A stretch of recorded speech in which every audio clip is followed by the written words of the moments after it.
విశాఖ ఉక్కు పరిశ్రమను ప్రైవేటీకరణ కాకుండా సీఎం చంద్రబాబు ఇచ్చిన మాటను నిలబెట్టుకున్నారని మంత్రి ఎన్వి ఫరూక్ అభిప్రాయపడ్డారు. తాజాగా విశాఖ స్టీల్ ప్లాంట్ అభివృద్ధికి కేంద్రం 11,440 కోట్ల నిధులు మంజూరు చేయడంపై హర్షం వ్యక్తం చేశారు.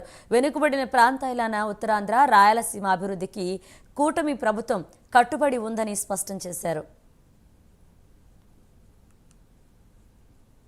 లోకేష్ బాబు గారు కానీ చంద్రబాబు నాయుడు గారు కానీ మేము మళ్ళీ అధికారంలో వస్తే దీని ఉక్కు ఫ్యాక్టరీని మేము ఎక్కడికి పోనీయం, స్థానికులకే దాన్ని అందజేయడం జరుగుతుంది. దానికి కావాల్సిన నిధులు కూడా అందజేస్తామని చెప్పడం ఈ రోజు మళ్ళా దాన్ని చేసి చూపించడం జరిగింది. 11,440 కోట్ల రూపాయలు ఈ రోజు కేంద్ర ప్రభుత్వం మనకు రాయితీగా ఇచ్చిందంటే మనం ఆలోచించాల్సిన అవసరం ఉంది.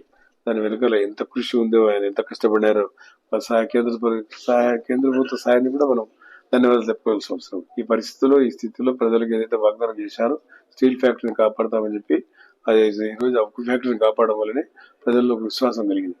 ఎందుకంటే ఉత్తరాంధ్రలో ఆయన క్యాపిటల్ చేస్తాను విశాఖపట్నాన్ని కూడా అడ్మినిస్ట్రేటివ్ శాంక్షన్ క్యాపిటల్ చేస్తాడు. అటువంటి తరంలో ఇండస్ట్రియల్ ఏరియా, అది బ్రహ్మాండంగా డెవలప్ అయ్యే ఏరియా ఆంధ్ర రాష్ట్రంలో ఉండేది. ఈ రోజు డెవలప్ కావడానికి ముఖ్య కారణం అది. దాంతోపాటు మన రాయలసీమ ప్రాంతంలో కూడా డెవలప్ చేయాలని చెప్పి కర్నూలు, నంద్యాల మధ్యలో మనకు Chennai to Hyderabad to Chennai next